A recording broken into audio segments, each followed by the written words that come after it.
कृष्ण हरी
पाहता लोचने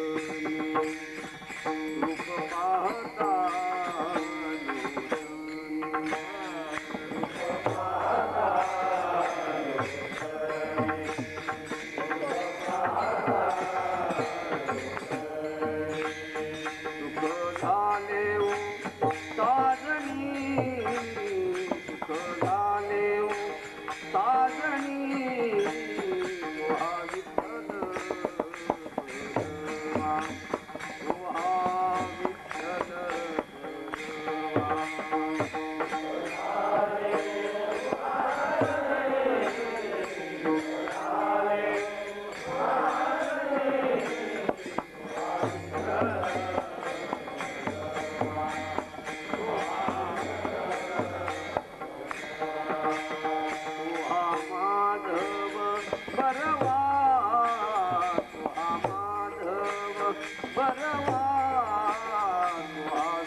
सर्व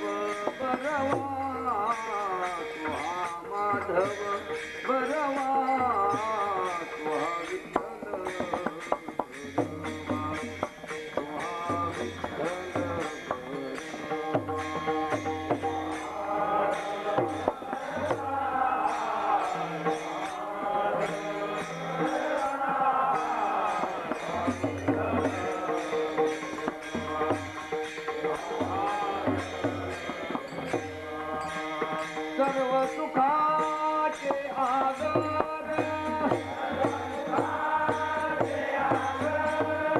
सर्व सुखाचे आगर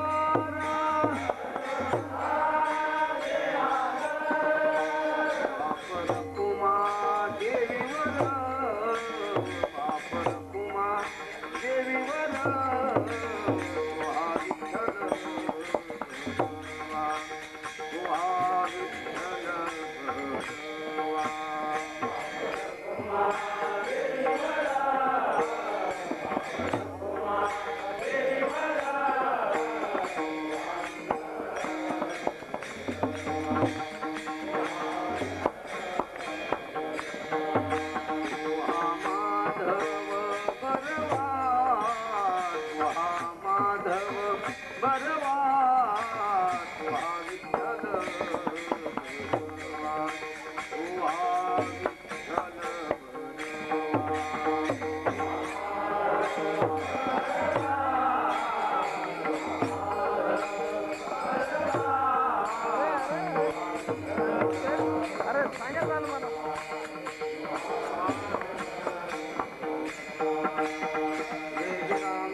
स्वामी काज गुरु भक्ती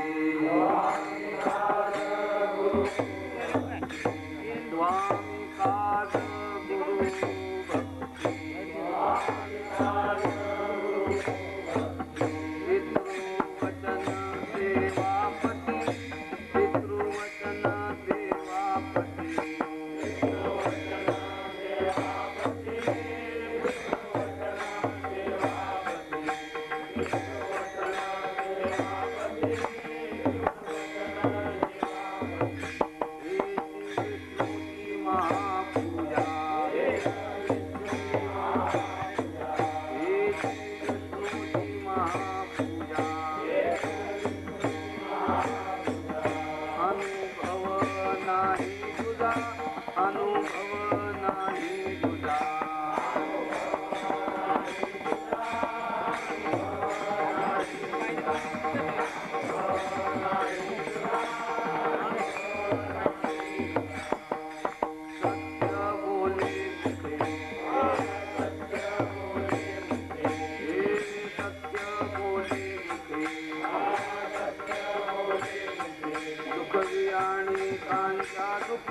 दुःखव्यानी कांचा दुःखे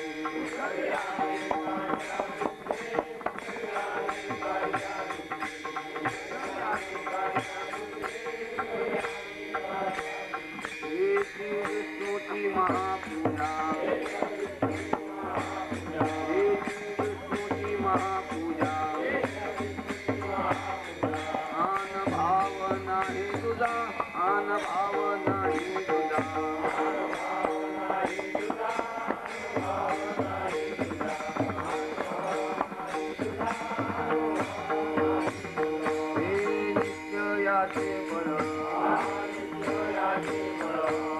निश्चयाचे बळ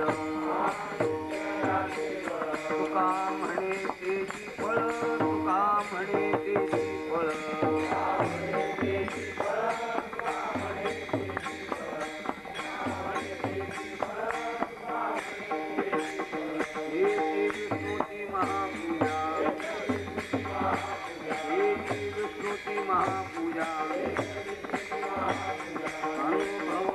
नाही तुझा अनुभव नाही तुझा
वचन सेवापदी पितृवचन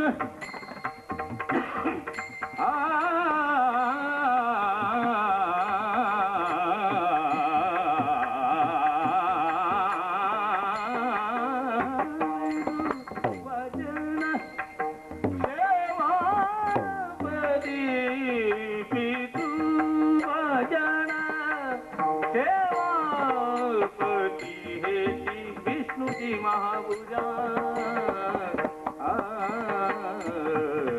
हे जी विष्णुजी महापूजा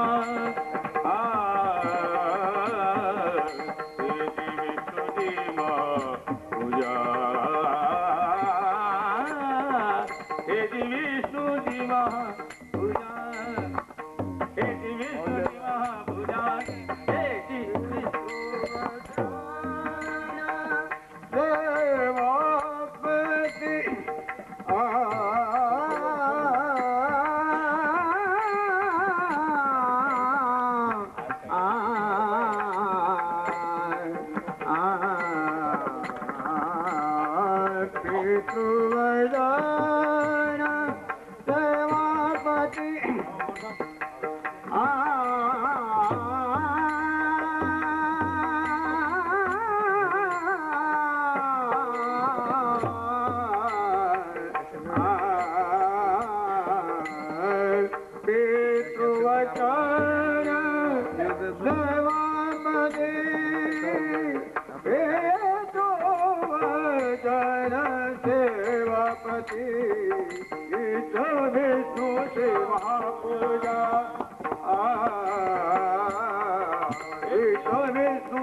महापूजा हे जी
विष्णूची महापूजा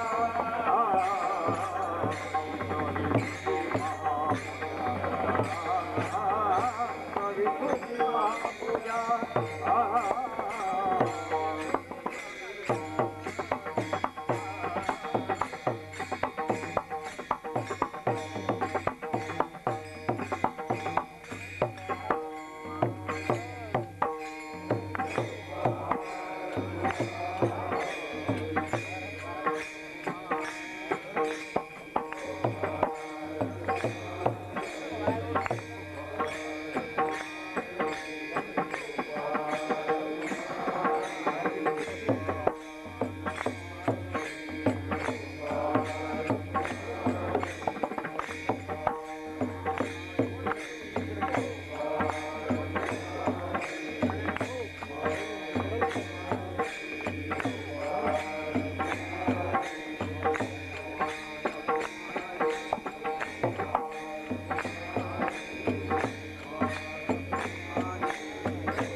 स्वामी काज गुरु भक्ती पितृवचन सेवापती हेची विष्णूची महापूजा आन भाव नाही तुझा किंवा अनुभव नाही तुझा सत्य बोले मुखे दुखवी आणि कांच्या दुःखे हेची विष्णूची महापूजा अनुभव नाही तुझा निश्चयाचे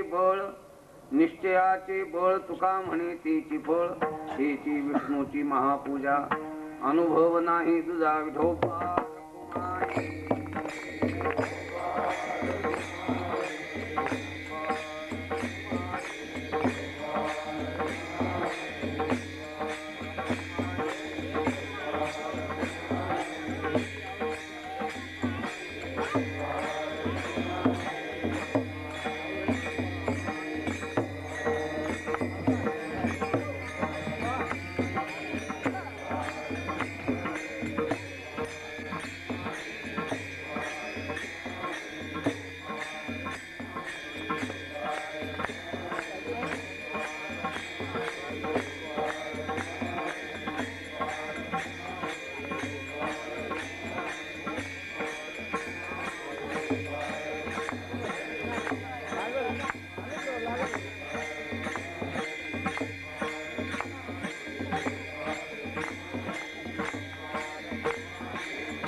पितृवचन सेवापती हे विष्णूची महापूजा अनुभव नाही तुझा. हा सेवेसाठी घेतलेला अभंग जगद्गुरु तुकाराम महाराजांचा असून या अभंगामध्ये जगद्गुरु तुकाराम महाराजांनी प्रत्येक माणसाचा व्यवहार हा प्रतिज्ञापूर्वक होतो. तो प्रतिज्ञापूर्वक झालेला व्यवहारच फलीभूततेला प्राप्त होतो असा एक महत्वाचा सिद्धांत तुमच्या आमच्या कर्तव्याची जाण देऊन प्रतिपादन केलेलं आहे. सूक्ष्म विचारांते आपल्याला असं लक्षात येईल की प्रत्येक व्यवहाराच्या मागे ही सप्रतिज्ञ स्थिती कशी असते किंवा प्रतिज्ञा कशाला म्हणावं याबद्दल सुद्धा बराच विचार बराच उहापोह आहे. आता तो फार करीत नाही, अल्प स्वरूपामध्ये सांगून प्रसंगाने काहीसा विस्तार आपल्याला सांगतो. एकंदर मानवी जीवनाचा आपण विचार केला तर आपल्याला असं दिसून येईल. आवडे ते वृत्ती चिरिकी आधी मनवणीची मोठी मग ते वाचा जिची करासी. प्रत्येक गोष्ट जी जी आपली प्रेरणा निर्माण होते, जो जो व्यवहार आपण करतो त्या प्रत्येक व्यवहाराची मूळ जी प्रेरणा आहे ती मूळ प्रेरणा मनामध्ये माणसाच्या निर्माण, आणि मनामध्ये जी वृत्ती निर्माण होते ती ज्ञानेंद्रियामध्ये, आणि जी ज्ञानेंद्रियामध्ये येते तीच क्रियेमध्ये. म्हणून समाजाला जर आदर्श रूप बनवायचं असेल, समाजामध्ये जर दैवी संपत्ती नांदावी असं वाटत असेल तर समाजाचा विचार बदलला पाहिजे. हा महत्वाचा. विचाराची अभिसरण प्रक्रिया ज्याला म्हणतात, विचाराभिसरण असं ज्याला म्हणतात, ते समाजामध्ये महत्वाने घडलं पाहिजे. ज्याप्रमाणे आपल्या शरीरामध्ये रक्ताभिसरण संस्था व्यवस्थित चालली, म्हणजे साधं शरीर व्यवस्थित चालतं, त्या पद्धतीने विचाराभिसरणाची प्रक्रिया समाजामध्ये जर चालली तर समाज हा अत्यंत आरोग्य संपन्न असावा. समाजामध्ये जर आरोग्य संपन्नता निर्माण करायची असेल तर त्यामध्ये विचाराभिसरणाची प्रक्रिया सुरू झाली पाहिजे. आणि विचाराभिसरणाची प्रक्रिया सुरू व्हावी म्हणून जे काही उपाय सांगितले आहेत त्यामध्ये पहिला उपाय असा आहे की गुरूंच्या चरणाजवळ बसून त्यांच्याकडून तत्वज्ञान संपादन करणे ही पहिली प्रक्रिया पद्धत. तद्विद्ये प्रणिपातेन परिप्रश्नेन सेवया उपदेक्षन्ति ते ज्ञानम ज्ञानेन तत्वदर्शिनः. आपण गुरूंच्याकडे गेलं पाहिजे, त्यांना प्रणिपात केला पाहिजे. आता प्रणिपात केला पाहिजे याचा अर्थ आचार्यांनी असे प्रकर्षेण नीचैहि पतनम, म्हणजे साष्टांग नमस्कार सुद्धा दंडवत दंडवत दंडापरी काही नुरवावी उरी. माणसं नको तिथे लोटांगण घालतायत, नको त्याला नमस्कार करतायत. तुम्ही जर काही सरकारी खात्यात मंत्रालयात मंत्र्याकडे जर गेला ना तर दारातल्या पट्टेवाल्यापासून नमस्कार करीत जावं लागतं. लक्षात ठेवा, तिथे पाहिजे ते करायला लोक तयार होतात, आणि संतांच्याकडे मात्र कोणी असं करीत नाही. प्रत्येकाचे नमस्काराचे पुन्हा प्रकार आहे, ते मी आता आपल्याला काही सांगत नाही. पण महत्वाने गोष्ट आहे की गुरुना साष्टांग नमस्कार करणे, दंडवत करणे, परिप्रश्नेन सेवया, त्यांची सेवा केली पाहिजे, आणि सेवा करून त्यांची प्रसन्नता पाहून मग आपण त्यांना परिप्रश्न विचारला पाहिजे. आणि मग ते काय करे, उपदेक्षन्ति ते ज्ञानम, मग ते ज्ञान तुम्हाला सांगतील, आणि त्या ज्ञानाचा परिणाम काय, त्या ज्ञानाने तुम्ही कृतकृत्य व्हा. तनु मनो जीवे चरणासी लागावे, अगरवता करावे दास्य सकळ, मग अपेक्षित जे आपुले तेही सांगतील कुसिले, जेणे बोधले अंतःकरण संकल्पाने, की पुन्हा अंतःकरण कधी संकल्प विकल्प करणार नाही अशा अवस्थेला मनुष्य प्राप्त होतो. म्हणून गुरूंच्याकडे जाऊन त्यांच्या चरणावर मस्तक ठेवून त्यांच्या कृपेने ज्ञान संपादन करणं ही विचाराभिसरणाची पहिली पद्धत. विचाराभिसरणासाठी म्हणून दुसरा भाग जर काही असेल तर विचाराभिसरणासाठी प्रवचन केलं जातं. अनेक समूहामध्ये जाऊन प्रत्येक श्लोकाचा विचार प्रतिपादन करणं हा विचाराभिसरणाचा एक भाग आहे, माध्यम आहे. हे कीर्तन करणं, कीर्तनाच्या द्वारा समाजामध्ये विचाराचं अभिसरण करणं, जनप्रबोधनाचं हे अतिशय महत्वाचं साधन आहे. जनजागरण जर निर्माण करायचं असेल तर कीर्तनाच्या द्वारा अतिशय उत्कृष्ट रीतीने हे घडतं. म्हणून आपल्या वारकरी संप्रदायामध्ये कीर्तनाला विशेष महत्व दिले. यद्यपि भगवंताची नवविधा भक्ती आहे, श्रवणम कीर्तनम विष्णू स्मरणम अर्चनम वंदनम सख्यम दास्यम आत्मनिवेदनम, ही यादीच्या यादी दिलेली आहे. या यादीमध्ये 9 प्रकार मुख्य सांगितले. यद्यपि या व्यतिरिक्त आणखीन काही प्रकार प्रधान नारद मुनींनी 11 प्रकार त्याचे दिलेले आहेत. या सगळ्या प्रकारांचा आपण विचार केला तर त्या सर्व प्रकारांमध्ये जी ज्याला योग्य असेल त्याप्रमाणे त्यांनी भक्ती करावी आणि त्या भक्तीच्या द्वारा मनुष्याने कृतार्थ व्हावं. प्रत्येक एक भक्ती मनुष्याला कृतकृत्य करण्याला समर्थ पर्याप्त अशा प्रकारची आहे. तरीही वारकरी संप्रदायामध्ये कीर्तन भक्तीला विशेष महत्त्व दिले. कारण या कीर्तन भक्तीमध्ये कीर्तनाचं महत्त्व संतांनी प्रतिपादन केलं आहे. कीर्तन चांग कीर्तन चांग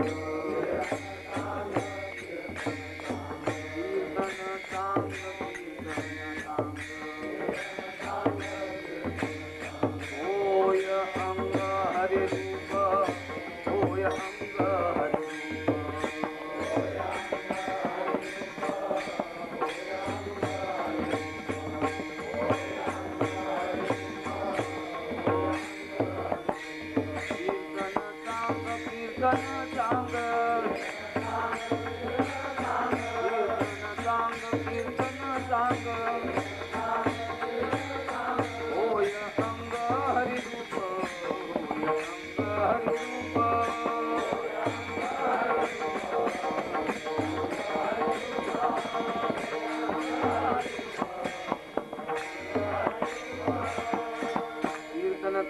कीर्तन सांग होय अंग हरिरूप असं कीर्तनाचं महात्म्य प्रतिपादन केलेलं आहे.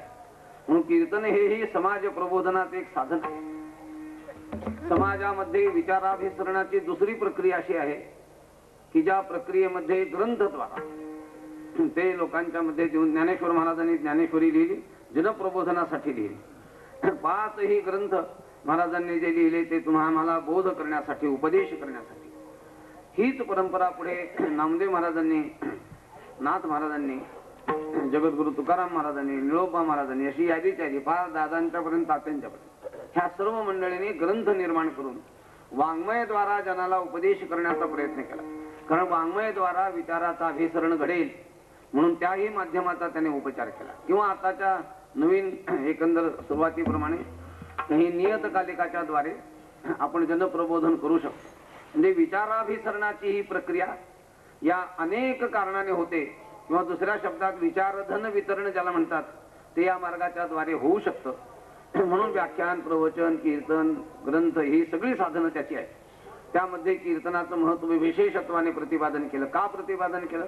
समाजाचा विचार चांगला झाला पाहिजे, बुद्धी चांगली झाली पाहिजे.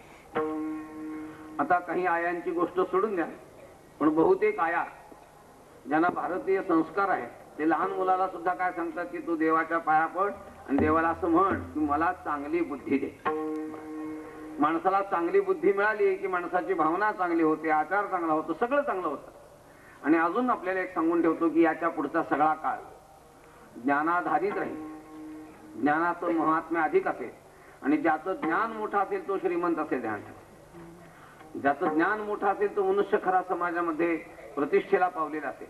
आज कितीतरी मी तुम्हाला उदाहरणं सांगेन म्हणजे कळेल. तुम्ही एक मालिका चालू आहे किंवा चालू असेल, कौन बनेगा करोडोपती, आणि तो काय करतो? काही करीत नाही. प्रश्न विचारतो आणि त्याची बरोबर उत्तर देता आली की त्याला तेवढे पैसे दिले जातात. त्याच्याजवळ काय असतं? काही नाही, उत्तर देण्याचं ज्ञान असतं. म्हणजे आता व्यावहारिक वा काही ठराविक गोष्टींच्या प्रश्नांची बरोबर तर्कशुद्ध पद्धतीने जर उत्तरं दिली तर तो करोडोपती होते. हे जर तुम्हाला कळत असेल तर याच्या पुढच्या काळामध्ये ज्ञानी माणूस त्याच्यापेक्षाही अब्जावधीचा मालक होईल.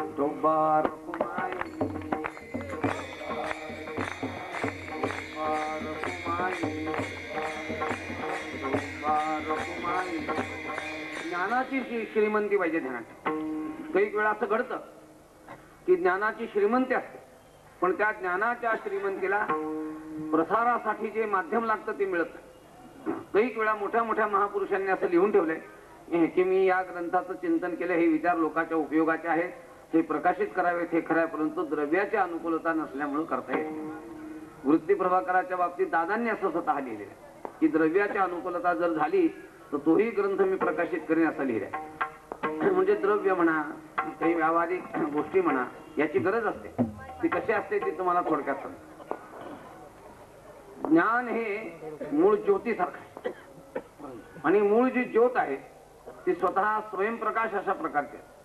पण त्या ज्योतीचा प्रकाश जर सगळीकडे जावा, दूरवर पसरावा, लोकांना त्याच्या मार्गदर्शनाला त्याचा उपयोग व्हावा असं वाटलं तर त्या ज्योतीला एक काच लागते. ही काच आपण ठेवली की सगळ्या घरभर प्रकाश होतो, सगळ्यांना आपला व्यवहार नीट करता येतो आणि सगळ्यांच्या व्यवहारामध्ये सुख निर्माण होतं. नुसती काच आणून ठेवली ना, ज्योत नसेल तर काही उपयोग नाही. ज्योत आहे पण काच नसेल तर एखाद्या वेळी वाऱ्याच्या झोताने ती विझून जाण्याची शक्यता, ती सगळ्यांच्या पर्यंत जाऊ शकत नाही. संरक्षित असावी व सगळ्याकडे जावं असं वाटत असेल, हे जसं लागतं तसं मूळ जे ज्ञान आहे ते ज्ञान जनामध्ये जर वितरण करायचं असेल तर माध्यमाची त्याला आवश्यकता आहे. ते माध्यम जर मिळाले तर कित्येक ज्ञानी महापुरुष त्यांचं ज्ञान त्यांच्या बरोबर कुठे गेले देवाला माहिती, ते लोकांच्या पर्यंत जाऊ शकले नाही, कारण त्याला जे माध्यम लागतं ते मिळालं नाही. अशा माध्यमाची त्याला आवश्यकता असते. म्हणून कीर्तन, प्रवचन, ग्रंथ इत्यादींच्या द्वारा विचाराभिसरणाची प्रक्रिया निर्माण होते आणि असा विचार ज्याच्याजवळ मोठा असेल तो मनुष्य कालांतराने श्रीमंतही होईल. विचाराची ही महत्वाची गोष्ट असल्यामुळे विचाराभिसरणाची प्रक्रिया समाजामध्ये निर्माण झाली पाहिजे. वेदाने हीच गोष्ट केली. व्यासमुनींनी तेच कार्य केलं, शंकराचार्यांनी ते कार्य केलं, तेच कार्य ज्ञानेश्वर महाराजांनी केलं. आपला उपदेश वाङ्मयद्वारा केला. नामदेव महाराजांनी आपला उपदेश वाङ्मयद्वारा करून ठेवला. म्हणून वाङ्मयाला फार महत्व आहे. विचारधन वितरणाचं एक महत्वाचं माध्यम म्हणून हीच पद्धती जगद्गुरु तुकाराम महाराजांनी पण अवलंबिलेली आहे. जगद्गुरु तुकाराम महाराजांनी जगाच्या मध्ये जागरण करण्यासाठी, विचाराचा अभिसरण व्हावं यासाठी किंवा विचारधन वितरणासाठी अभंग गाथा लिहिली आणि अभंग गाथेमध्ये समाजाला जागृत करण्याचा प्रयत्न केला. त्या 4092 जवळजवळ अभंग आहेत. 4500 म्हणा आपला अंदाज करण्याकरता एवढे अभंग आहेत. त्या अभंगाच्या द्वारे जगाला जागरण करण्याचा उपदेश केला.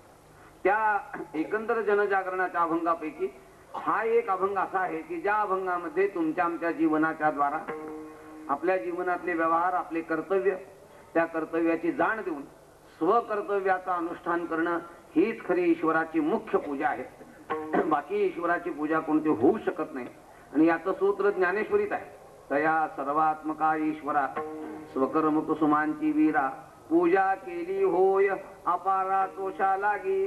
त्या सर्वेश्वर नाम सर्वांच्या हृदयामध्ये व्यापक असलेल्या परमेश्वराची आपल्या हातून पूजा व्हावी व त्या सर्वेश्वराला अपार संतोष प्राप्त व्हावा असं जर आपल्या मनी मानसी वाटत असेल तर स्वकर्माच्या फुलांच्या द्वारा त्या ईश्वराची तुम्ही पूजा करा की ज्यामुळे तो तुमच्यावर संतुष्ट होईल.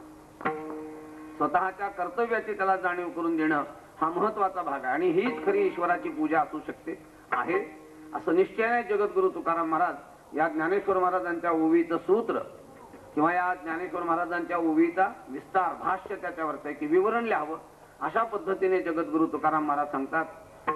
स्वामी काज गुरु भक्ती, स्वामी काज गुरु भक्ती,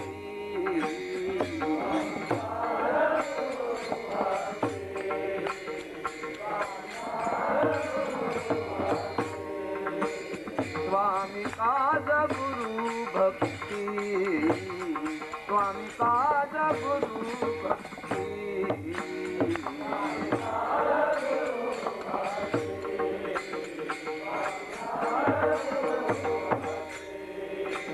पितृवचन सेवापती, पितृवचन सेवापती,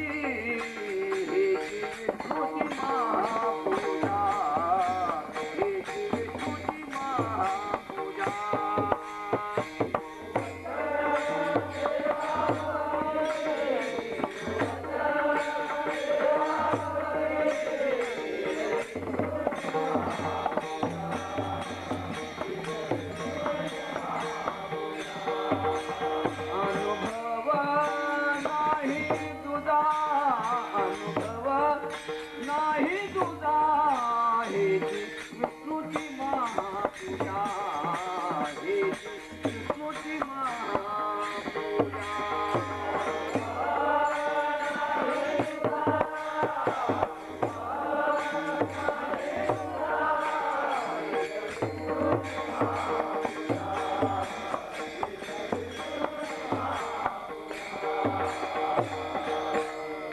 ज्याच्या त्याच्या कर्तव्याची जाण देणार हे चरण आहे. महाराज सांगताय स्वामी काज पहिलं कर्तव्य आहे की स्वामी कार्य करणं.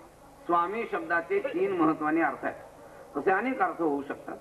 स्वामी शब्दाचा पहिला अर्थ आहे या संपूर्ण जगताचा सत्ताधारी मालक तो म्हणजे ईश्वर. किती त्याची सत्ता आहे जगद्गुरु तुकाराम महाराजांनी अनेक अभंगात सांगितले. एक प्रसिद्ध चरण असा आहे, वृक्षाची ही पान हली ज्याची सत्ता, राहिली अहंता मग कोठे, देखवी ऐकवी एक नारायण, तयाचे भजन चुकू नको. हे जे वर्णन केलंय हे वर्णन त्या स्वामीचं वर्णन आहे.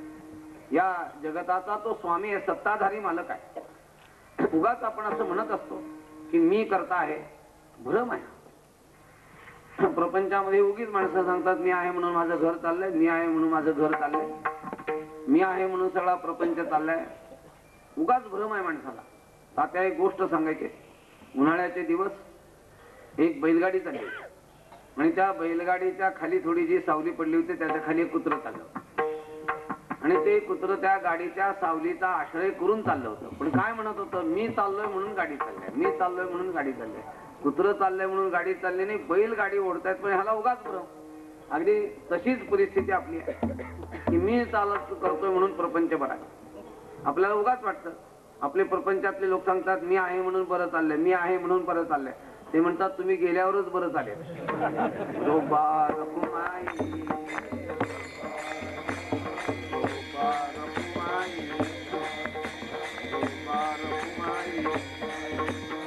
भ्रम आहे आपल्याला.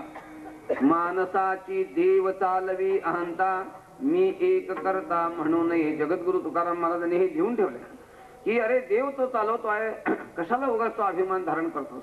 फार कशाला तुम्ही जेवताना जेवलेले जे अन्न पचतं ना ते तुम्हाला भ्रम आहे की मी पचवतो म्हणून. आपण नाही पचवीत, पचवणारा देव आहे. ध्यानात ठेवा, पचवण्याचं काम देव स्वतः करतो. अहं वैश्वानरो भूत्वा प्राणिनां देहमाश्रितः प्राणापान समायुक्त पचाम्यन्नं चतुर्विधम. उगाच माणसाला वाटतं की मी चालतोय म्हणून मी चाललोय, देव चालवतोय म्हणून आपण चाललोय. अर्धांग वायू होऊ द्या आणि मला हात उचलून दाखवा म्हणजे मग कळेल काय आहे, किंवा पाऊल टाकून बघा. अशक्य आहे. का तर ईश्वराने त्यातली जर सत्ता काढून घेतली शक्ती, आपण काही करू शकत नाही. म्हणून त्याच्या सत्तेवर हे सगळं चाललेलं, म्हणून त्याला स्वामी म्हणतात. आणि तो स्वामी म्हणजे तुमच्या आमच्या लोकशाहीतला राजा नव्हे. लोकशाहीतल्या राजाला विशेष महत्व नाही, कारण लोकशाहीत मुळात राजा नाही आहे. लोकच आहेत, शहा जिथले त्याचं नाव आहे लोकशाही. कोणाला ते चालवायला सत्ता द्यायची म्हणून सत्ता करून करावं लागतं, हा दुसरा भाग. पण मूळ कोणी राजा नाही आहे ध्यानात. पण आता राजा जरी असला तरी पूर्ण सत्ता म्हणून त्याला म्हणतात ती यांच्याजवळ नाहीये. संपूर्ण विश्वाची सत्ता त्या ईश्वराच्या हातात असल्या कारणाने तो सत्ताधारी मालक एवढा मोठा सत्ताधारी मालक आहे की तो जसा संकल्प करेल ना तसं घडत. कारण सत्यकाम हा सत्य संकल्प हा तो जो संकल्प करतो त्या संकल्प मात्रे करून सगळं घडतं. अशी ज्याची खरी सत्ता आहे त्या ईश्वराचं काम करणं स्वामी काज हे करणं हेची विष्णूची महापूजा. एक एक वाक्य तयार करायचं. स्वामी गुरु भक्ती हेची विष्णूची महापूजा. पितृवचन परिपालन करणं हेची विष्णूची महापूजा. पती सेवा करणं हेच महाविष्णूची पूजा. असं प्रत्येकाला लक्षात ठेवा. म्हणून ईश्वराच्या आज्ञेचं परिपालन करणं, त्या ईश्वराच्या मनोगताप्रमाणे वागणं ही ईश्वराची खरी पूजा. म्हणजे ईश्वराचं मनोगत आम्हाला कसं कळेल, तुम्हाला कळणार नाही. हे पहिल्यांदा ईश्वराला कळलं जाणार. म्हणून तो सर्वज्ञ आहे. आणि सर्वज्ञ असल्यामुळे ज्या लोकांना हे कळणार नाही त्याच्यासाठी सहयज्ञा प्रजा सृष्ट्वा पुरोवाच प्रजापती अनेन प्रसविष्यध्व मेषवोस्त्विष्ट कामधुक. तो ईश्वर निर्माण करते वेळी आपल्याला आपल्या जीवनाचं संविधान लिखी दिले. त्याचं नाव आहे वेद. श्रुती स्मृती ममैवाज्ञा तत् उल्लंघ्य वर्तते आज्ञाच्छेदी मम द्वेषी भक्तः अपि न वैष्णवा. श्रुती आणि स्मृती या माझ्या तुम्हाला लेखी दिलेल्या आज्ञा आहेत. माझं मनोगत मी त्यात लिहून ठेवलंय. त्या मनोगताप्रमाणे तुम्ही वागणं ही त्या ईश्वराची मुख्य पूजा. महाराजांनी अनेक ठिकाणी जया जी विहित तेची ईश्वराचे मनोगत ते केली निभ्रांत सापडेचे तो. असं असल्या कारणाने स्वतःच्या स्वामीचं कार्य करणं हे मुख्य काम. हेची विष्णूची महापूजा. पुष्कळ त्याचं वर्णन करता येईल, पण आपल्याला वेळेची मर्यादा असल्यामुळे ठराविक वेळेत सगळं सांगायचं असल्यामुळे अधिक काळ काय मी सतत सांगेन. मी 6 तास बोलणार आहे. मला कल्पना आहे की मी जर 6 तास माझ्या स्वभावावरून बोलायला लागलो सगळे निघून जातील, मला एकट्याला सांगावं लागेल देव आणि मी. बस, मी भक्त तू देव ऐसे करे शोभा रखुमाई, शोभा रखुमाई. म्हणून काही वेळेची मर्यादा असल्यामुळे थोडक्यामध्ये आपल्याला मी हे प्रतिपादन करतो. पण सगळ्यांनी हे लक्षात ठेवा, ईश्वर मानला पाहिजे, त्याची आपण भक्ती केली पाहिजे, त्याची सेवा करणं हे आपलं कर्तव्य. आणि जे विहित म्हणून आपल्याला सांगितले ते करणं. दादांनी असं लिहिलंय की जगाला कोणालाही न मानणारा हिटलर, पण त्यालाही एक असा प्रसंग निर्माण झाला की ईश्वराच्या प्रार्थनेसाठी त्याला हात जोडावे लागले. कधी ना कधीतरी माणसाच्या जीवनामध्ये एखादं मोठं संकट आलं म्हणजे त्यावेळी त्याला देवाची आठवण होते. ध्यानात एरवी होत नाही. का होत नाही त्याचं कारण आहे, शरीरामध्ये ज्यावेळी सामर्थ्य असतं, शरीरामध्ये आरोग्य असतं, काही संपत्ती असते, काही योग्यता असते, त्यावेळी माणसाला उगाच भ्रम असतो की मी करतो हम करे सो कायदा, मी काय असा माणूस आहे की जिथे लाथ मारेन तिथे पाणी काढेल. भाषा उगीच बोलायची असते, काही चालत नाही. कितीही माणूस मोठा असू द्या, देवाने आपलं सत्व जर काढून घेतलं तर आपण काही करू शकत, पण त्याला काळाचा अवधी असतो थोडा. पण हे ईश्वराचं सामर्थ्य आहे, ध्यानात ठेवा. ईश्वराचं भजन अवश्य केलं पाहिजे. आजकाल या कलियुगामध्ये ईश्वर न मानणारा एक वर्ग निर्माण झालाय, किंवा न मानणाऱ्या वर्गांची संख्या या कलियुगाच्या निमित्ताने वाढती आहे आणि ईश्वर मानणाऱ्या लोकांची संख्या कमी होत आहे. आणि राजकीय सामाजिक सहाय्य सुद्धा त्याला कमी आहे. ध्यानात ठेवा, निरीश्वरवादाकडे लोकांची प्रवृत्ती आहे. पण एक ध्यानात ठेवा की स्वधर्माचा परित्याग केला तर जग चालणार नाही. तुम्ही विचार करा, सूर्य ताप देतो, सूर्याने जर असं ठरवलं की मी माझ्या धर्माचा परित्याग करेन तर जग चालणार नाही. सूर्य ताप देतो म्हणून तर बाष्पीभवन होऊन पाणी त्याचं ढगामध्ये रूपांतर होतं, पाऊस पडतो, हे सगळं बरोबर चालतं. जर सूर्य हे करणार नाही तर घडणार नाही. चंद्र एका बाजूने प्रकाश देतो आहे, तो एका बाजूने रसाचं निर्माण करतो आहे. महाराजांनी असं लिहिलंय की या संपूर्ण जगतामध्ये वनौषधीचं, तुमचं आमचं जे रोजचं खायचं धान्य हे कोण करतं? तो ईश्वर या चंद्रद्वारा प्रसरण करून हे सगळं करतो. ज्ञानेश्वर माऊलीने चंद्ररूपी एक मोठं सरोवर आहे आणि त्या मोठ्या सरोवराचे किरणरूपी पाठ आहे आणि ते ज्या झाडाला, ज्या वनस्पतीला जेवढं लागतं ना त्याच पद्धतीने तो देऊन त्यांचं वर्धन करीत असतो. उष्णामी चौषधी सर्वाहा सोमो भूत्वा रसात्मका. रसरूपाने, चंद्ररूपाने मी सर्वांचं भरण पोषण करतो, तेव्हा ही वनौषधी आपल्याला उपयोगाला पडते. नाही तर हे वनौषधी आपल्याला उपयोगाला पडली नसते. सारांश अशा प्रकारे ईश्वर आपलं भरण पोषण करतो, आपल्याला वाढवतो, आपल्याला जगवतो आणि त्या ईश्वराचं मात्र आपण स्मरण करीत नाही. म्हणून तर महाराजांनी लिहिले ना, तयाचे भजन चुकवू नको. ते ईश्वराचं स्मरण करायला तू कधी चुकू नको. पण माणसं नेमकं ईश्वराचं भजन सोडून सगळ्यांचं भजन चाललंय. भजन त्याचा अर्थ सेवा. आपण बायका पोरांची किती सेवा करतो. तुम्ही बारकाव्याने चिंतन करा. गुरुजी असं सांगत होते की तू जर तुझ्या बायका पोरांची सेवा करू शकतोस तर संतांची नक्की करू शकशील. काय नक्की तुला हे घडेल. म्हणजे का घडेल? जेवढी बायका पोरांची सेवा करावी लागते मनधरणी करण्याकरता, तेवढी गुरूंची सेवा करावी लागत नाही. ते लवकर प्रसन्न होतात. बरं, मी म्हणतो असं नाही. तुकाराम महाराजांनी एका ठिकाणी असं लिहिलंय, रात्रंदिवस न पुरे कुटुंबी समाधान. रात्रंदिवस न पुरे कुटुंबी समाधान. न दुर्लभ दर्शन ईश्वराचे दुर्लभ.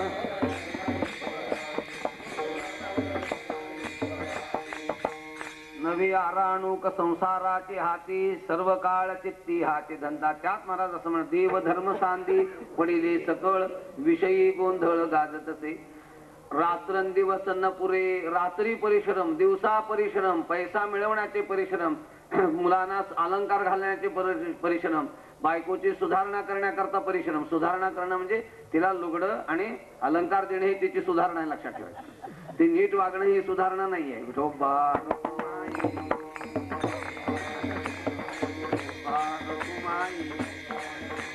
तिला नथ आणून दिली की तिची एक सुधारणा झाली.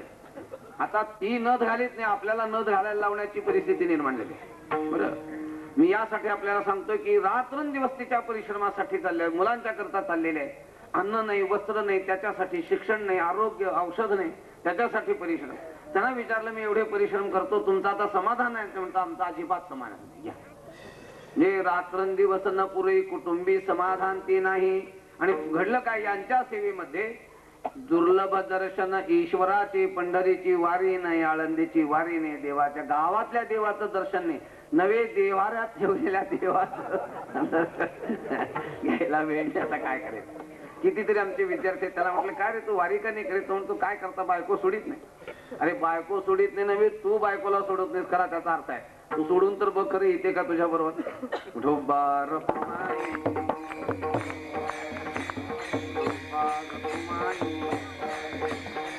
म्हणून आपण त्यांची सेवा करतो. एवढी संतांची जर आपण सेवा केली, एवढी जर गुरूंची सेवा केली तर नक्की मुक्त हो आपण. पण एवढी आपण गुरूंची सेवा करीत नाही. त्यांना बोलायला सगळं ठीक आहे की आम्ही तुमचेच आहोत, तुम्ही काही चिंता करू नका. जणू या निवडणुकीच्या मंत्र्यांनी सगळ्या डोक्यावर हात ठेवला. पण हे मंत्री संत्री जे आहेत ना, फार अगदी गावातल्या सरपंचापासून ते फार राष्ट्रपतीपर्यंत निवडणुकीच्या अगोदर सगळे दास मारुती, निवडून आले की सगळे वीर मारुती.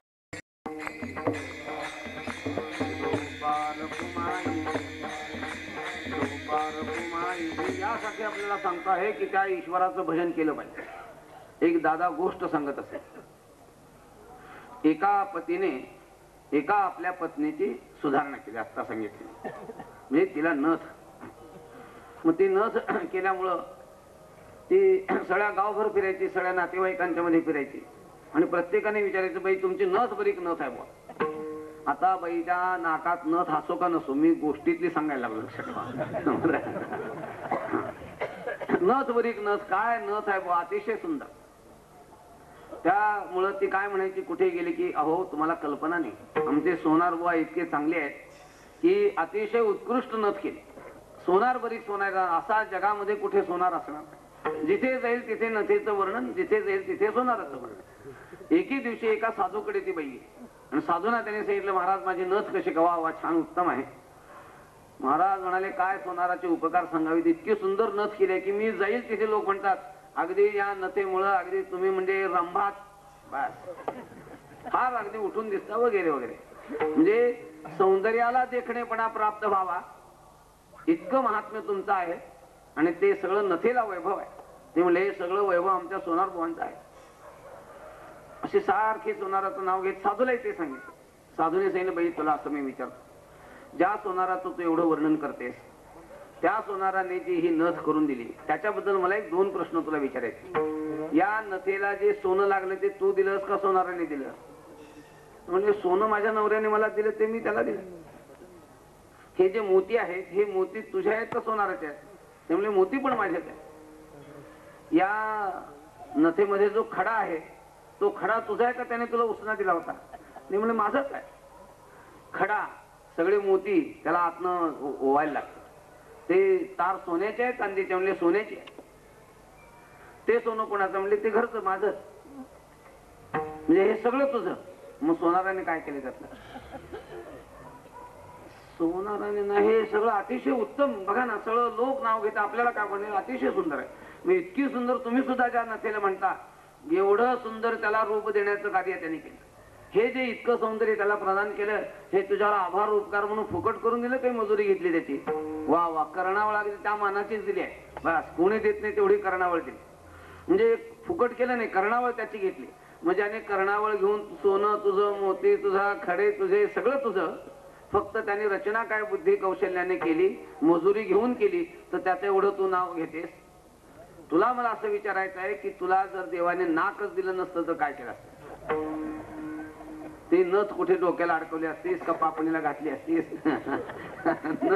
घालणार कुठे? मग ज्या देवाने नाक दिलं त्याचं कधी नाव घेतेस का तू?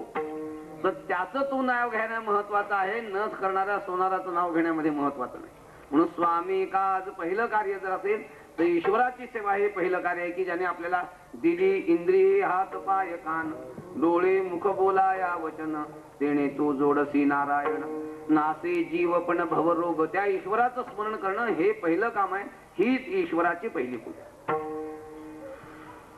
लोक त्या ईश्वराने सांगितलेल्या वेदाच्या स्मृतीच्या ग्रंथांच्या आज्ञेचं परिपालन करीत नाही. भगवान सांगतात मम द्वेषी आज्ञा छेदी, तो माझा द्वेषी आहे, माझ्या आज्ञेचं उल्लंघन करतो. यद्यपि तो भक्ती करत असलेला दिसला तरी तो वैष्णव होऊ शकत नाही असं स्वच्छ रीतीने प्रतिपादन केलं असल्या कारणाने स्वामी काद हेची विष्णूची महापूजा एक अर्थ. दुसरा अर्थ स्वामी या शब्दाचा अर्थ असा आहे की तुमचं आमचं परिपालन करणारा, नियमाने परिपालन करणारा राजा, त्याला स्वामी असं म्हणतात. तर राजकार्य करणं हेही आपलं कर्तव्य. राजकार्य करणं प्रत्येकाचं कर्तव्य आणि राजकार्यामध्ये आपण प्रवृत्त व्हावं हे सुद्धा एका ईश्वराच्या पूजेच्या योग्यतेत आहे. अर्थात तो राजाही तसा असला पाहिजे. राजा ईश्वराचा विभूती आहे. पण कोणता राजा विभूती? धर्मज्ञानाचा पक्ष धरितया, धर्माचा आणि ज्ञानाचा जो पक्ष धारण करतो असा जर राजा असेल तर खरोखरी तो ईश्वर विभूती असल्या कारणाने त्याचीही सेवा करणं हे सुद्धा ईश्वराच्या पूजेच्या योग्यतेत आहे. त्याच्या पुढचं हे झालं परमार्थाला थोडं धरून.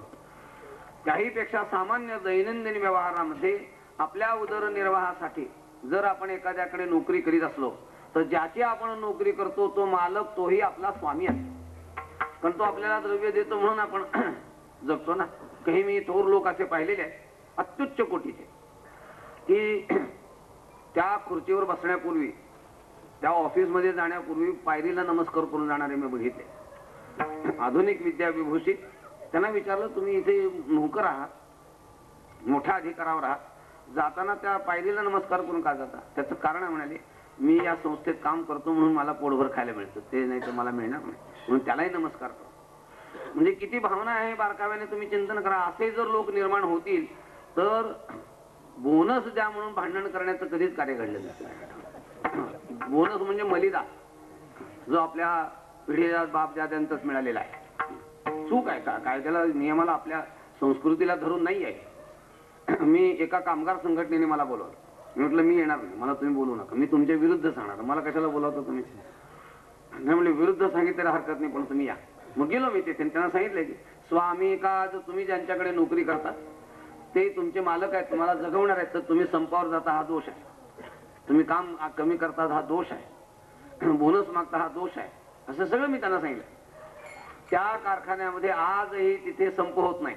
त्या कारखान्यामध्ये आजही कोणी बोनस मागित नाही, लक्षात ठेवा. आणि ते म्हणाले तुम्ही सांगितलं आम्ही आता असंच वागू, आणि त्याप्रमाणे वागतात. कशी परिस्थिती आहे ते बघा. म्हणजे होऊ शकतं असं की आम्हाला आमच्या परिश्रमाचं जे असेल ना तेवढंच द्या, नियमानं आम्हाला जेवढी वाढ मिळेल ना तेवढीच आम्ही काम मात्र सगळं करू. असं होऊ शकतं समाजामध्ये. पण हे अतिशय महत्वाचं आहे असं लक्षात ठेवा. हे कोणी कोणाला सांगायला तयार नाही. परिस्थिती विपरीत आहे पण जे तत्व आहे ते सांगितलं पाहिजे. जोपर्यंत हा अभंग जिवंत आहे, गाथा जिवंत आहे, आमची वाणी चालते ना, तोपर्यंत आम्ही हेच सांगणार लक्षात ठेवा. म्हणून स्वामी काज आपल्याला जो अन्न प्रदान करतो, ज्याच्याकडे आपण नोकरी करतो त्याच्याविषयी आपल्या चित्तामध्ये आदरभाव ठेवून त्याचं कार्य करणं हेही ईश्वराच्या पूजेच्या योग्यतेत. म्हणून स्वामी काज. तर त्याच्या पुढचं गुरुभक्ती. गुरुभक्ती करणं हे सुद्धा ईश्वराच्या पूजेच्या योग्यतेत आहे. आता गुरुभक्ती करणं हे सगळ्याला शक्य नाही. ध्यानात प्रापंचिक लोकांना अजिबात शक्य नाही. काय थोडं करतील ते करतील. भेटल्यावर म्हणायचं महाराज आमचे आपण गुरु आहात, नमस्कार करतो, एक हार घालतो आणि तुम्हालाच काही देता आला तर मला द्या. काही शिष्यता असे की 1 रुपया दिला तर 8 आणे तरी गुरुंनी माझ्याकडे परत खर्च केले पाहिजेत, तर मी 8 आणे देणार. ढोबार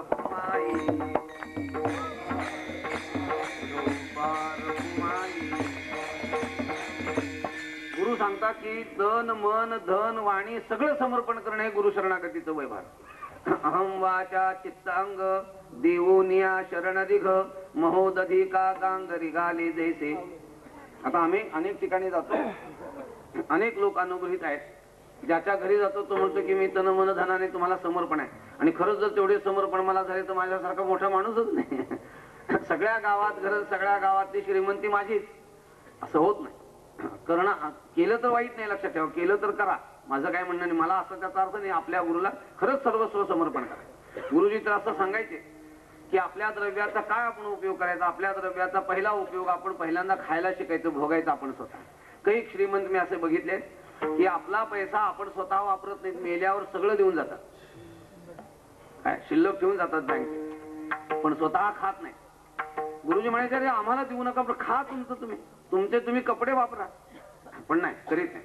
दुसरा त्याचा उपयोग आहे की त्या द्रव्याचा उपयोग माणसाने दान धर्मामध्ये करावा, अन्याला द्यायला शिकावं. आणि दान करण्यामध्ये सुद्धा पहिलं दान आपण असं करावं की जिथे सत्कार्य घडतं. दातव्यमिति यद्दानम दीयते नुपकारिणे देशे काले च पात्रे च तद्दानम सात्विकम सुतम.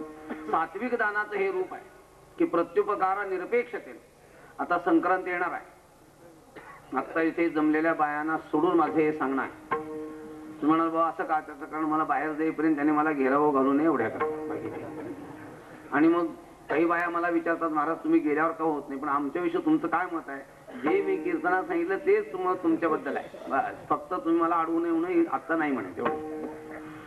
आत्ता संक्रांत आहे आणि या संक्रांतीच्या निमित्ताने वाण दिलं जातं. त्या वाणाची सगळी किंमत आत्ता केली तर 5,000 रुपयापेक्षा जास्त होणार नाही. त्यातलं सुगडं सुद्धा इतकं छोटं असतं की आपले नागपुडी तरी मोठे असेल. आपली नागपुडी तरी मोठी असेल आणि ते सगळं वाण द्यायला बाई जाते.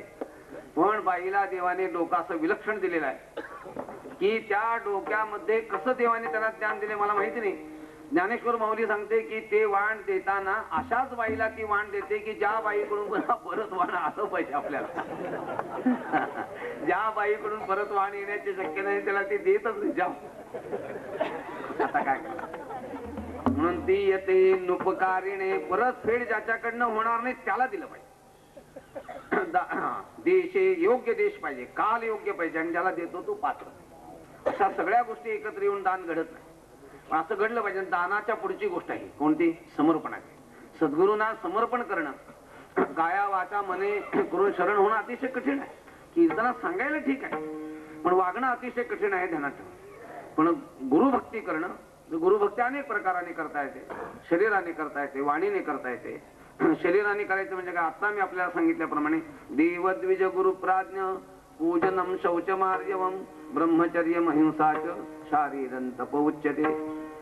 मनाने करायचं म्हणजे काय? मन प्रसाद सौम्यत्वम मौनमात्म विनिग्रह भाव संशुद्धिरित्ते तत्तपो मानसमुच्यते. त्रिविध तप करणे हेच गुरुंना समर्पण करणं. वाणी समर्पण करायचे म्हणजे काय? वाणी समर्पण करायचा अर्थ आपल्या गुरूंच्या वर्णना व्यतिरिक्त वाणीने दुसरं काही बोलायचंच नाही.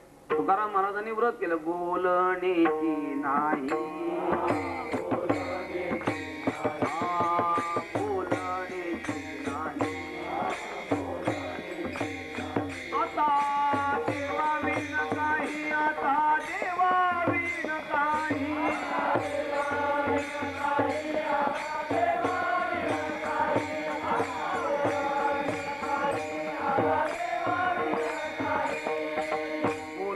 नाही आता देवा वीण काही किंवा अनुद्वेग करम वाक्यम सत्यम प्रिय हितंचयत स्वाध्यायाभ्यसनंचैव वाङ्मयं तप उच्यते. याप्रमाणे वाणी मन वगैरे गुरुंना सगळं समर्पण करून त्यांची सेवा करणं हे विशेष महत्वाचं आहे. ही दास्य भक्ती हनुमंतरायाने केली. शूर आणि धीर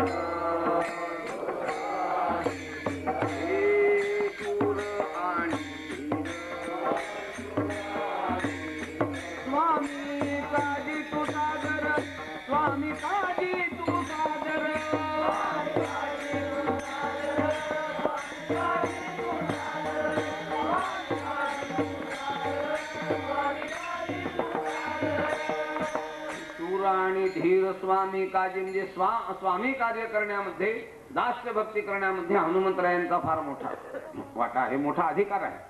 म्हणून महाराज इथे प्रतिपादन करत आहेत, स्वामी काज गुरु भक्ती पितृवचन सेवापती.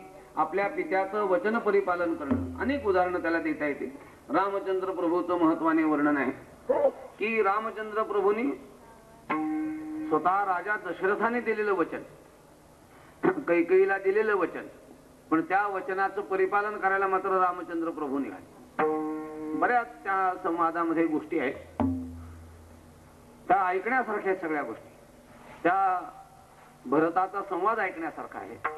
कौसल्या मातेचं बोलणं त्याच्याविषयी झालेला रामाचा संवाद ऐकण्यासारखा आहे.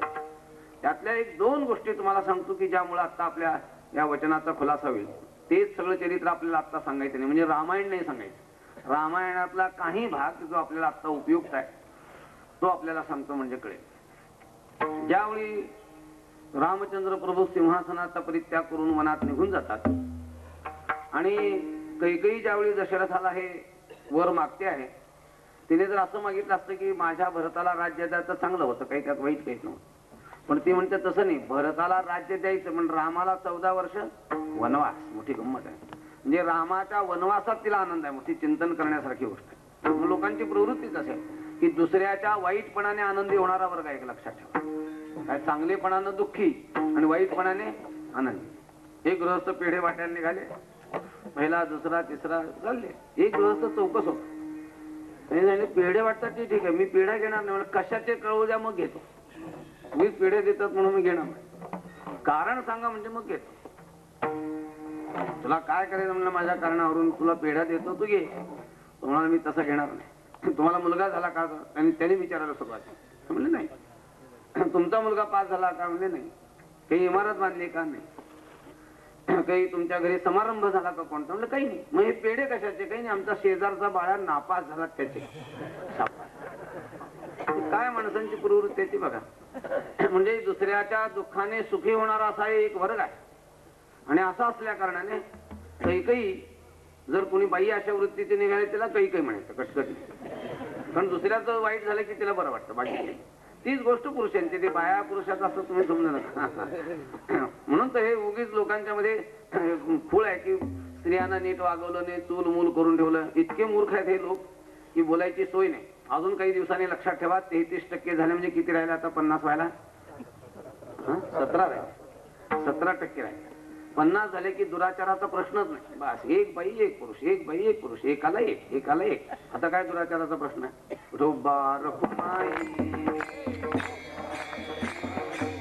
आणि हे दुराचाराचं रूप कुठपर्यंत जाणार हे मी कीर्तनात सांगत नाही. तुम्हाला वेगळा विषय द्या, मग बोलेन त्याच्यावरती काय बोलायचं. आता मला तू एवढंच सांगायचं, हे चूक आहे का? त्याचं कारण आहे, माता ही इतकी वंदनीय आहे. मातृशक्ती हीच संपूर्ण समाजाची मुख्य शक्ती आहे. 100% शक्ती तिचीच आहे. तिच्या शक्तीवर तुम्ही आम्ही जगायचं आहे, ध्यानात ठेवा. आणि मातृशक्ती ही जी आहे अतिशय चिंतनीय अशा प्रकारची आहे. समाजाला एक आदर्श असलेल्या 4-2च माता आहेत. सगळ्या माता आदर्श नसतात. काही माता अशा आदर्श होऊन गेल्या की ज्या विश्वमाता म्हणण्याच्या योग्यतेच्या. उदाहरण द्यायचं झालं तर शिवाजी महाराजांची माता जिजाऊ माता ही विश्वमाता आहे, आदर्श रूपाची आहे. शिवाजी महाराज झाले म्हणून तुमचं आमचं आज कीर्तन चाललंय, ध्यानात ठेवा. काय शिवाजी महाराज जर झाले नसते तर तुमचं आमचं आज कीर्तन झालं नसतं, लक्षात ठेवा. त्याला झाले 350 वर्ष, म्हणून त्यांचा प्रभाव 350 वर्ष आहे. अजून किती वर्ष राहील काय सांगता येत नाही. म्हणायचं झालं तर यावत चंद्र दिवा करो, त्यांचा प्रभाव राहीलच. कमी का जास्त हा वेगळा विषय, पण प्रभाव राहीलच. कर्तव्यच असं केलं. श्रेष्ठ स्त्री शक्तीचं वर्णन करायचं झालं तर अहिल्या देवीचं वर्णन केलं पाहिजे. तिने केलेलं दातृत्व पहा म्हणजे कळेल. दातृत्व शक्तियुक्त स्त्री शक्ती म्हणजे अहिल्या देवी. मातृत्व शक्ती संपन्न आदर्श शक्ती स्त्री शक्ती म्हणजे जिजाऊ माता. त्याच्याही पुढे आपल्याला सांगतो, मी सांगेन नेतृत्व रूप अशी स्त्री शक्ती जर बघायची झाली तर झाशीची राणी. आणि गुरुत्व संपन्न असलेली स्त्री शक्ती जर तुम्हाला बघायची असेल तर मदाला. हे एकेका मातेने कसं श्रेष्ठ कार्य केले ते बघा. अशी ही मातृशक्ती अत्यंत श्रेष्ठ स्वरूपाची आहे आणि ती चिंतनीय अशा प्रकारची आहे. काय त्याला नाईलाज आहे. कौशल्याने मागणं केले एवढी गोष्ट खरी काय की याला वनवास झाला पाहिजे. म्हणून स्त्री आणि पुरुष याच्यामध्ये भेद आहे, त्याच्यामुळे कमी असं तुम्ही अजिबात समजू नका. सगळीकडे हे समान आहे. म्हणून सगळ्यांनी यत्र नार्यस्तु पूजन्ते रमन्ते तत्र देवता, हा अशी भारतीय संस्कृती आहे. आणि असं असल्यामुळं त्या कौशल्या मातेच्या मनामध्ये निर्माण झालं की रामाला वनवास मिळाला पाहिजे. असंच पुरुषांच्याही बाबतीत आहे. कोणाचे मन सगळ्यांचं सारखं आहे, काही बोलायचं. हे उदाहरण तुम्हाला मी दिलं. आणि त्याचा परिणाम असा की वनवासाला गेले. गेल्यानंतर त्यावेळी तो भरत तिथे नव्हता, तो नंतर आला. आणि नंतर आल्यानंतर जेव्हा त्याला सगळं कळलं तेव्हा तो आपल्या मातेला म्हणतोय, तू माता माझी आहेस का वैरिणी आहेस म्हणजे? असं कसं मला तो हे मागितलंस वडिलांच्या जवळ? ठीक आहे मागितलं. पण भरत असा होता की कुठल्याही गोष्टीचा सांगोपांग विचार करायचा आणि मग बोल टाकायचं. लक्ष्मण असा होता की कधी त्याने विचार केलाच नाही. जे कळलं त्याच्यावर लगेच पाऊल. बस अत्यंत सत्वर पाऊल टाकणारा म्हणजे लक्ष्मण, आणि 100 वेळा विचार केल्यानंतर पाऊल टाकणारा तो भरत. असा स्वभावात फरक आहे. गंमत अशी की दोन्ही स्वभाव तुम्हाला सांगतो. जेव्हा राम तिथे गेले तेव्हा भेटायला हा भरत गेला, त्याला विनवायला की तुम्ही परत चला म्हणून. विनवायला ज्यावेळी गेला तेव्हा आपल्याबरोबर सैन्य वगैरे सगळं घेऊन गेला. आणि जेव्हा त्याला दिसलं की भरत येतोय आणि सैन्यासहित येतोय की लगेच भात्यातला बाण काढून लक्ष्मण उभा. तो म्हणाला आत्ता शिरच्छेद करतोय भारताचा. का तर भरत आपल्यावर चाल करून आलाय. राम म्हणतात अरे चाल करून आला नाही, कशा येऊ तर ते आल्यावर काय करायचं म्हणतो तुला? येण्याच्या आतच मी शिरच्छेद करून टाकतो त्याचा. वाट बघायचं कारणच नाही. लगेच त्या क्षणामध्ये उभा राह. रामचंद्र म्हणतात बाळ जरा थांब, थोडं थांब, काही चिंता करून आल्यावर बघू दे, आपलाच भरत आहे, मारू दे, आपल्याला मारलं तर ते सहन करू, पण तू शांत म्हणून त्याला शांत करून थांबतो.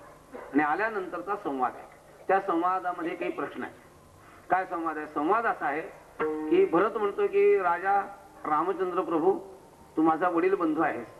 आपल्या घराण्यामध्ये वडील बंधूला पहिला मान आहे, तेव्हा तू राजा व्हावस. मी काही राजा होणार? मी धाकटा भाऊ आहे. आईचं काही असू दे, पण तू राजा व्हावस परत तर. रामचंद्र सांगतात मी येणार नाही परत. म्हणजे काय येणार नाही? त्याचं कारण असं, मी जरी मोठा असलो तरी तुला आता वडिलांनी राजा करण्याच्या निमित्तानं तूच आता मोठा आहेस. मी आता मोठा नाही राहिलो.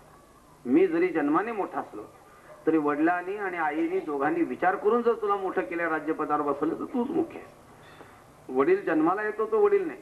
ज्याला आई वडील प्रधान म्हणून राज्य करायला सांगतील तो मोठा झालं. त्याचं ते समाधान सांग.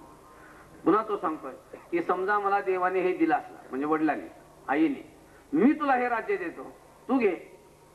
रामचंद्र प्रभू सांगतात की तू मला राज्य देण्याची आवश्यकता नाही, तुला त्यांनी दिलेलं आहे ते तूच राज्य कर, यात भूषण आहे. मी घेणारा कोणी नाही, देणाऱ्याने जर तुला दिले तर मी घेणार. असं पुष्कळ संवादाचं रूप झालेलं आहे. त्यानंतर तू असं म्हणतो आहे की तू देवावतार आहेस, तर देवावतार असल्या कारणाने तू परत येणं तुझं कर्तव्य आहे. वचन कोणी दिलंय? वडिलांनी. भोगायला कोण लागलाय? तू. तुला कोणी सांगितलं भोगायला? तो म्हणतो तसं नाही. वडिलांनी जरी वचन दिलं असलं आणि ते वचन परिपालन करण्याची जबाबदारी जर माझ्यावर दिली असली, त्यातला मी जर एक अंश भाग आहे, तर मला ते वचन परिपालन करणं माझं कर्तव्य आहे. एक मुलगा म्हणून माझं वचन परिपालन करणं कर्तव्य आहे. दुसरं तुला सांगतो, मी जर देवावताराचं तुला सांगायचं असेल तर देवावताराचं काय काम आहे? परित्राणाय साधूनां विनाशाय च दुष्कृतां धर्म संस्थापनार्थाय संभवामी युगे युगे. धर्म संपन्न असा कोण आहे? राजा दशरथ आहे. म्हणजे सत्यनिष्ठ असलेल्या महापुरुषां सज्जनांची काय दुष्टा दैत्यांची कुळी नाशी साधूंचा मान उगीवती. जे साधू आहेत, जे सत्यदूत बोलतात, त्यांचं संरक्षण करणं माझं कर्तव्य आहे. वचन जरी राजा दशरथाने दिलं असलं तर राजा दशरथ हा सत्यवचनी असल्यामुळं त्याचं परिपालन करणं हे अवतार म्हणून माझं कर्तव्य, म्हणजे पुत्र म्हणूनही माझं कर्तव्य आहे. आणि मी अवतार म्हटलं तरी सुद्धा माझं कर्तव्य की त्याच्या वचनाला परिपूर्ण करणं हेच माझं कर्तव्य आहे. म्हणून पितृवचन हेही महाविष्णूची पूजा, हीच महाविष्णूची पूजा. पितृवचन सेवा, पतीची सेवा करणं हेही स्त्रीचं पूजेचं काम आहे. आता 4 महिने होऊन गेले. आता पुढच्या 6 महिन्यांनी पुन्हा ती वटपौर्णिमा येते. ते वटसावित्री पौर्णिमा आली म्हणजे पूजेला जायचं असतं आणि तिथे स्त्रियांना भटजी सांगतात. हे सांगतात असं नाही बाबांना, मी आमच्या इथल्या गुरुजींची गोष्ट सांगतो. त्या पूजेला गेलं की गुरुजी सांगतात, म्हणा काय म्हणा, जन्म जन्मांतरी हाच आम्हाला पती मिळावा. या जन्मी तर आता प्राप्त, पण पुढे जन्म जन्मांतरामध्ये मला मिळावं. आता इलाजाने ना इलाजाने त्या म्हणतात. म्हणजे गुरुजी असल्यावरही म्हणतात आणि गुरुजी नसल्यावरही म्हणतात. मनात म्हणत असतात की या जन्मात प्राप्त झालं पुष्कळ झालं, पुन्हा याचं तोंड सुद्धा बघायला नको. आता या जन्मात प्राप्त झालं रगड झालं, पण ना इलाजाने म्हणत राहतात झालं की जन्म जन्मांतरामध्ये मला मिळावं म्हणून. मग हे काही पती सेवेचं रूप नाही. ही विष्णूची महापूजा होऊच शकत. विष्णूची महापूजा त्यावेळी होऊ शकते की खरोखरीच माझा पती देव स्वरूप आहे अशी जर तिची भावना असेल तर आता तिने ठेवावी का ठेवू नये. तो जर मूर्ख असला तर तिने देव म्हणून समजावं का? तिला ते लक्ष्मी का समजत नाही? तो समजा माझं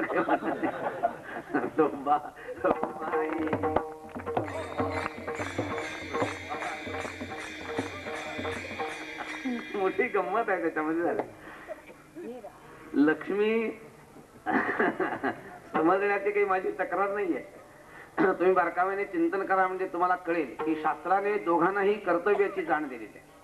स्त्रीला असं सांगितलंय की तुझा पती देव आहे असं समजून तू कर, आणि पतीला सुद्धा असं सांगितलंय की तू ज्यावेळी धर्म, अर्थ, काम आणि मोक्ष या कोणत्याही अवस्थेमध्ये प्राप्त होशील तर त्यामध्ये तू तिला घेऊन जायची अशी त्याच्यावर जबाबदारी आहे. असं नाही कुठे लिहिलेलं की तू त्याचं उल्लंघन कर म्हणून. ना तिच्याला आम्ही असं वचन दिलेलं आहे. आता परिपालन आपण करीत नाही. कोण परिपालन करतो ते आपण करणार आहे. मंत्री करतात का? खासदार करतात का? हवालदार करतात का? सगळी दारं उघडी आहेत. एक सुद्धा दार कोणतं लावलेलं नाही. त्यामुळे तेच कोणी परिपालन करत नाही तर आपल्यावर तरी परिपालनाची जबाबदारी काय? तिथे प्रतिज्ञा करतात की आम्ही गुप्तता राखू, राज्याशी एकनिष्ठ राहू, कोणी एकनिष्ठ राहत नाही, गुप्तता ठेवीत नाही. आता ऐका ना, ते सगळं वाचा काय रडारड चालली ती. हा त्याला बोलतो तो याला बोलतो काय की गुप्ततेचा भंग केला. भंग केला आहे, मग शपथ घेतली कशाला? मग शपथ घेतल्याप्रमाणे तिथेच कोणी जर वागत नाही तर आपण कसे वागणार? याचा राजा आता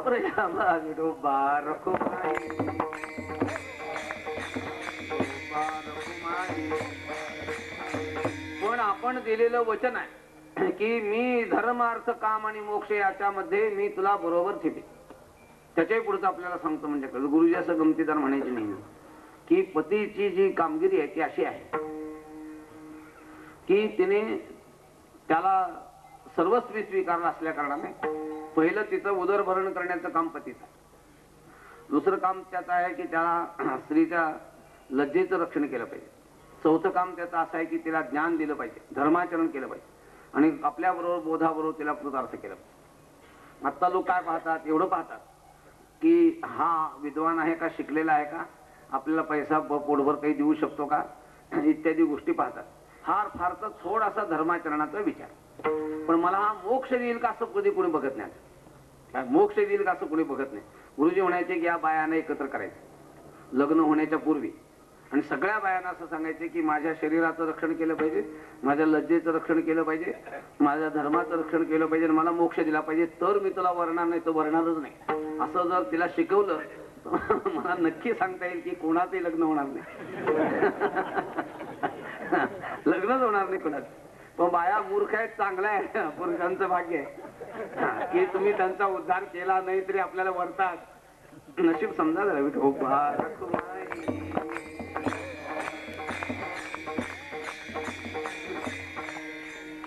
कशी गंमत आहे. आणि काय सांगितलं सगळ्याबद्दल की स्वामींचं काज करणं हे कर्तव्य आहे, पितृवचन परिपालन करणं कर्तव्य आहे, स्त्रीने पतीची सेवा करणं कर्तव्य आहे, मुलाने वडिलांचं वचन परिपालन करणं कर्तव्य आहे. तिथे सुद्धा मोठी भांडणं नाही सध्या चालू. मुलगा आपल्या बापाला म्हणतो काय म्हणतो की मी लहान असताना तुम्ही मला मारला, आता तुम्ही म्हातारा झाला, मी तुम्हाला मारायला का मारत जा, माझं काय म्हणणं नाही, चालू द्या. एक घडलेली गोष्ट सांगतो. माझा एक विद्यार्थी आणि तो आपल्या वडिलाला खरंच असं बोलत असे नेहमी उलट. मग ते वडील माझ्याकडे एकदा आले. महाराज म्हणले तुम्ही याला तत्वज्ञान शिकवता. म्हणलं हो मुलगा चांगला म्हणलं तुमचा, ऐकतो, छान हुशार आहे वगैरे. ते म्हणले महाराज हे सगळं तुमचं ठीक आहे, माझं रडगाणं तुम्हाला मी सांगतो. काय माझा मुलगा मला नेहमी उलट बोलतो, नेहमी मला अपमान करतो. आणि तो काय म्हणतो की तुम्ही मी लहान असताना मलाही मारलंय, माझ्या आईला पण मारलंय, त्यामुळं म्हणून मी तुम्हाला असं वागतो वगैरे. मग ते तुम्ही काहीतरी त्याला समजून सांगा. हे तुमच्या विचारसागराचा ज्ञानेश्वरीचा काय उपयोग आहे? तो आमच्याशी नीट वागत नाही, कशाला तुमच्याकडे हे ऐकतो? मला काही माहित नाही, त्याच्या घरी मी जातो कशाला. पण हे समजलं मला. मी गप्प बसलो, त्यावेळी काही बोललो नाही. मग त्यांना बोलावलं, म्हणलं अप्पासाहेब या इकडे बसा. काय आपला म्हणलं आज विचारसागर बदलायचं. म्हणजे काय बदलायचं? पुस्तक दुसरं द्यायचं. म्हणून दुसरं नाही द्यायचं. मी आता सांगणारच आहे मला दुसरं की तुम्ही असं बाबांच्या बरोबर वागता असं मला समजलं. हे खरं आहे का? तो जरा चमकला ना की हो म्हणला हे खरं आहे. मग असं का तुम्ही वागता? मी खरंच आमचे बाबा असं वागलेले आहे. ते खरं वागले असतील माझ्या त्याच्याबद्दल, पण तुम्ही जगला कशामुळं? एवढे मोठे झाला कसे तुम्ही? त्यांच्यामुळे झाला ना. जाऊ द्या, जन्म तुम्हाला त्याने दिलाय ना, मग त्याची तुम्ही स्मृती ठेवा ना आणि ते सगळं सोडून द्या तुम्ही. तर आमच्या तत्वज्ञानाचा उपयोग आहे. तुमच्या विचारात जर काही बदल होत नसेल, भावनेत बदल होत नसेल, सदाचार संपन्न जर तुम्ही होत नसाल, त्याचा काही उपयोग नाही. ते माझं बोललेलं त्यांना ते लागलं थोडं आणि त्यांनी लगेच मला सांगितलं की उद्यापासून मी त्याप्रमाणे वागेन. आता त्याच्या पुढचं आहे का मला सांगायचं. एक 6 महिने गेल्यानंतर त्याचे वडील माझ्याकडे आले आणि मला त्यांनी काय सांगितलं की माझ्या आईनं मला जसं वागवलं ना तसं आता माझा मुलगा वागवला.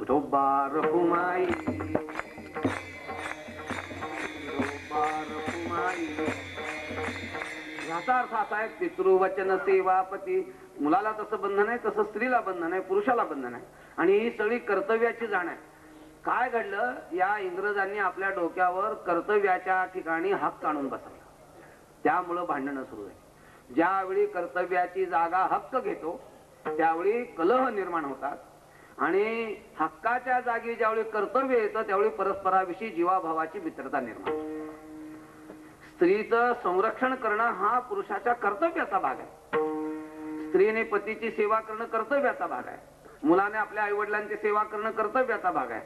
वडिलांनी मुलाला मुलगाच आहे शेवटी, त्याचं परिपालन करणं मोहानं प्रेमाने त्याचं कर्तव्य आहे. मालकाने नोकरांचा संपूर्ण निर्वाह करणं त्याचं कर्तव्य आहे. मालकाचं कार्य करणं हे त्याचं कर्तव्य आहे. ईश्वराने आपल्याला भरण पोषण करणं त्याचं कर्तव्य आणि त्याचं भजन करणं आहे का नाही?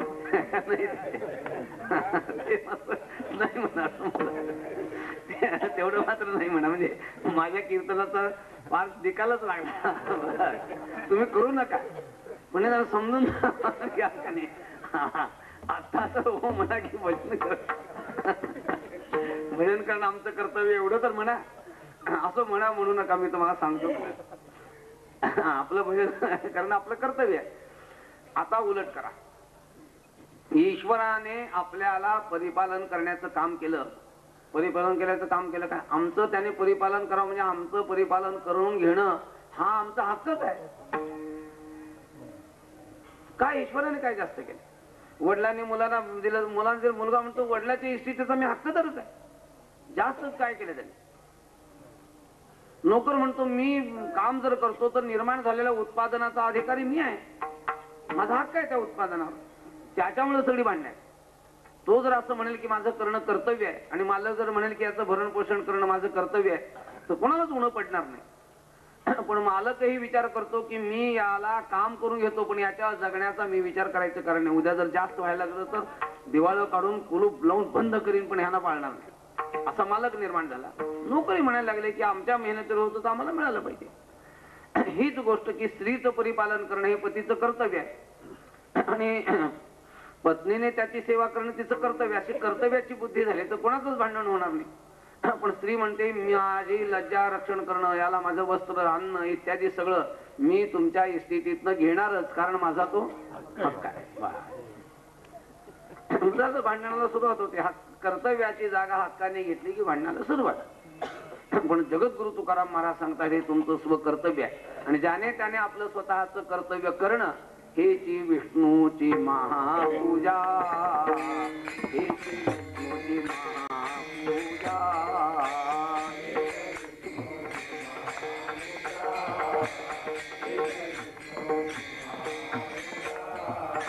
अनुभव नाही तुझा, अनुभव नाही तुझा, हेची विष्णूची महापूजा, हेची विष्णूची महापूजा.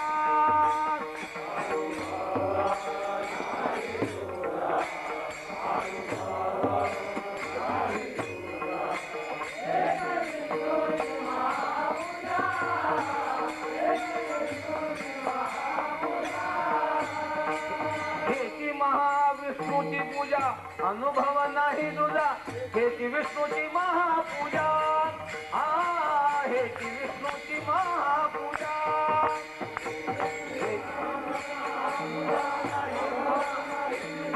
हेची विष्णूची महापूजा.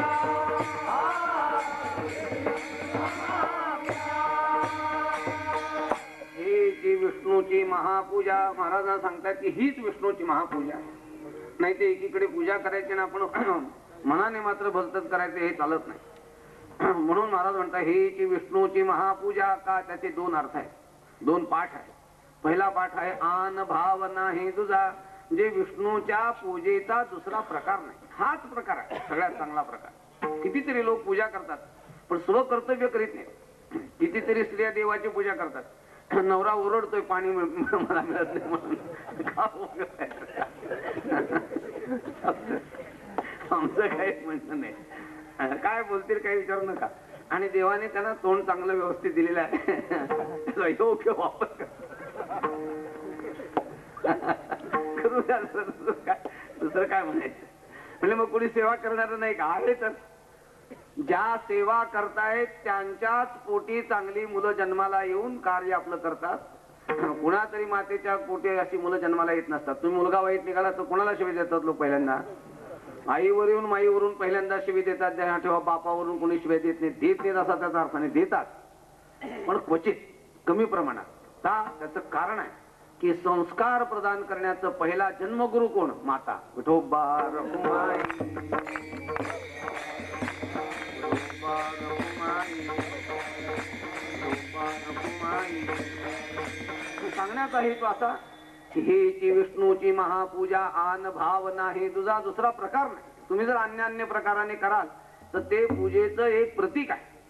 म्हणजे षोडशोपचारे पूजा केली तर ती पूजा नाही असं नाही, ती पूजा आहे पण विधिवत पूजा आहे. तुम्हाला जर स्वकर्तव्याच्या द्वारा पूजा करायची असेल तर ही त्याच्यापेक्षा श्रेष्ठ स्वरूपाची.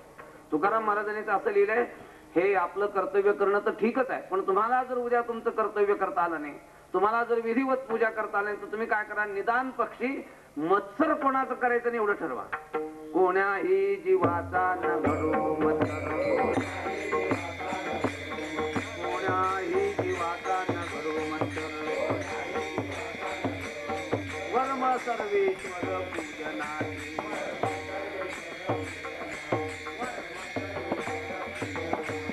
कोण्याही जीवाचा न घडो मत्सर, कोण्याही जीवाचा न घडो मत्सर, वर्म सर्वेश्वर पूजनाचे. वर्म सर्वेश्वर, सर्वेश्वर